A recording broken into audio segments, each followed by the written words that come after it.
Path forward is a complicated one and has all of us being a little more creative. Last night we showed you this drive-through church in Vancouver.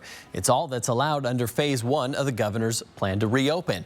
Not having people in the pews is more than just lonely, it's costly. And smaller churches are really feeling the impact. Elenee spoke to one pastor today who is fighting for his church to last through the pandemic. It's a trying time for a lot of people, churches and pastors missing their congregations, so they put pictures up here at East Point where their worshipers normally sit. But without people physically here, that means offerings are down as well.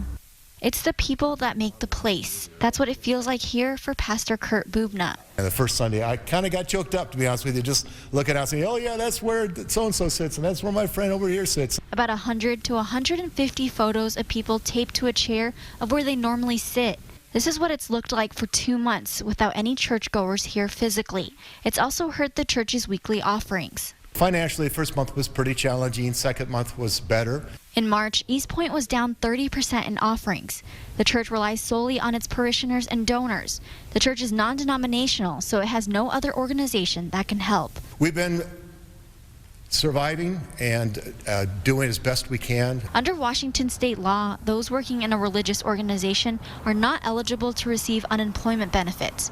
Fortunately, the church received a PPP loan to help its employees. It was an issue for our staff and brought a measure of comfort knowing that we had a grant from the government that would help. So it'll keep them going for a little bit longer to help the people they need to. Our hope is that we'll continue to be a blessing to our community. Like I said, we've fed hundreds and hundreds of people through our food pantry.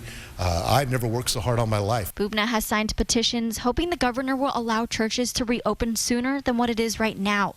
Under the Safe Start plan, it could be mid to end of June or even July that they could have people in here again. It is right now our hope that the governor will open up sooner, especially in Spokane County.